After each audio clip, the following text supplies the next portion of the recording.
Hello, thank you for watching. My name is Thomas Mergle for Headbang or GTFO. This is the review for Amon Amarth's Jomsviking. It's a concept album that comes out on March 25th, 2016 via Metal Blade Records. The concept is a man whom is in love with a lady.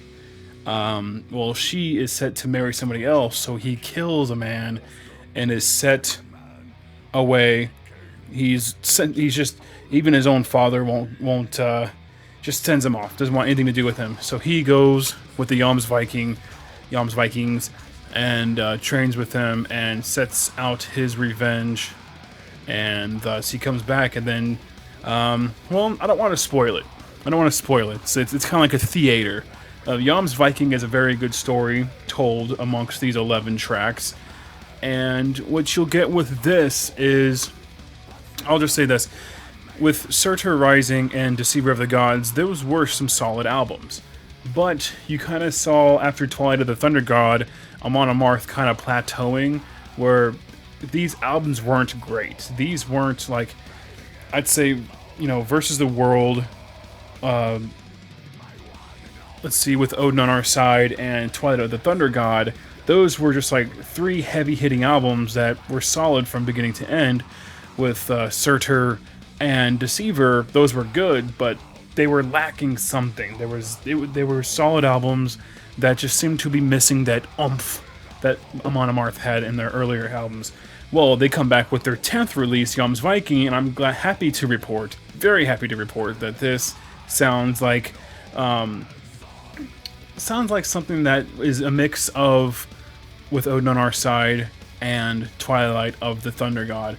And it kind of has a little asterisk there on a couple of songs that will remind you of older material, like from Versus the World or The Crusher or something. You will get some solid riffing, very victorious type beats going on, and they have not lost their fire. As a matter of fact, I think they've gained some more traction with this. This concept album is unique, and I really cannot wait to hear, I can't wait for you all to hear this. This is awesome stuff.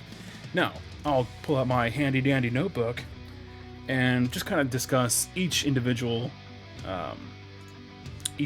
track, starting with First Kill. It's a basic introduction, but basic yet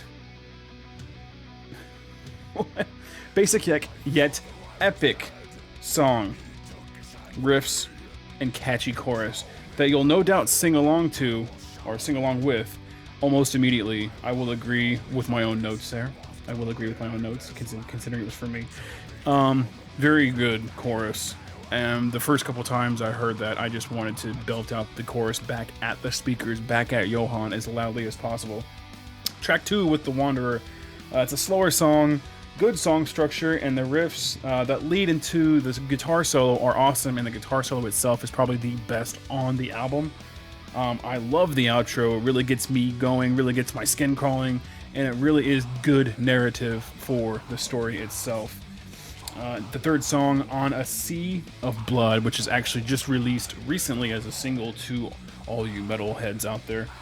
Quick and heavy song with a really aggressive riff in it.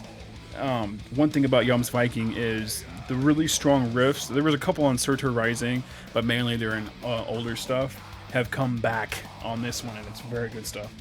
I can see this track being a hit in a live setting. This is some mosh pit starting, headbang inducing stuff. I think you'll like it. The next track, One Against All, a very Versus the World kind of introduction, and the melodic triumph continues. Group vocals are found on the chorus, but it doesn't diminish from it. It actually is pretty good. Very good battle track. To victory! That's what I put in my notes. To victory, with an exclamation point. Okay, then we have Raise Your Horns. Raise Your Horns is probably one of the coolest tracks they've ever written.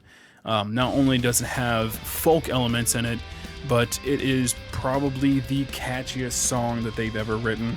Also, I guarantee you that this will be on their live set, and this will be one of those tracks that, Johan just belts out a line, then kind of does this whole thing and has the microphone out, wanting the crowd to sing back to him. Very good stuff. I really think it's well written, as well as it's involving, and it's really neat. Extremely catchy. The chorus makes everyone want to shout and drink. This is purely epic and one of my favorite songs on the album. Big time riffs on this one. Surely a hit. Give that song a thumb up. The Way of the Vikings. It's just tough. Just a tough song. It's mean. It's aggressive. The riff is heroic, and the chorus is just as courageous. I'll give that one a thumbs up too. There's a common theme with all these songs. That theme is they're all good. There's never, on the last couple of albums, there was a couple of throwaway tracks. On this one, though, not so much. Continuing back to, let's see, The Way of Vikings, there is a really harsh, just really simple guitar riff that's that combined with the drumming, it's simple, but it's just satisfyingly heavy, and I like it. It's just heavy metal. Very heavy stuff. Okay, and then At Dawn's First Light, one of their singles they released with the music video, one of the more melodic and harmony-filled songs on the album, with a lot of tapping and some leads on there. Definitely, ultimately catchy chorus, and Johan's vocals are just tough, and they are great. 1,000 Burning Arrows. Now this one is one of the slower jams. It would kind of trick you to think that it's the finale of the album, because sometimes Amon Amarth like to play these saddish, epic, long 8-minute tracks at the end of their album. But this, 1,000 Burning Arrows, is kind of it's got skin-crawling moments that are often kind of just sad feeling, and the tone of this one is just as well. I mean, it's sad, but it's also epic. There's a theme here. Everything's epic and melodic and catchy. That's what makes it good. Vengeance Is My Name is the next song. It's a very fun rock and roll styled track. Nothing too heavy in the death metal department. And yeah, it's just, to me, it just seems like this is one of those just pure rock and roll. But it's also pure heavy metal, so there you go. And it rolls on into a mighty chorus, and that chorus is just fun to listen to. And then after that one, we have A Dream That Cannot Be. This is the one that has the duet with Doro Pesh, and a special guest singer. Doro lends her vocals to one of the meanest riffing songs that this band has ever written. During Johan's verse, the guitar is, and then Doro's is a little lighter.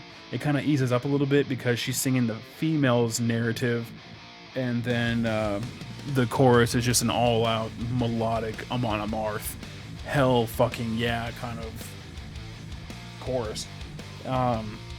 Very fun. It's kind of a typical melodic chorus for Amon Amarth, but it's still really good considering how heavy that riff was. They took a risk with this song, and I really think it works out, because you have your just straight up heavy riffing, you have guest vocalist over a different type of riff, and then you have their typical melodic chorus.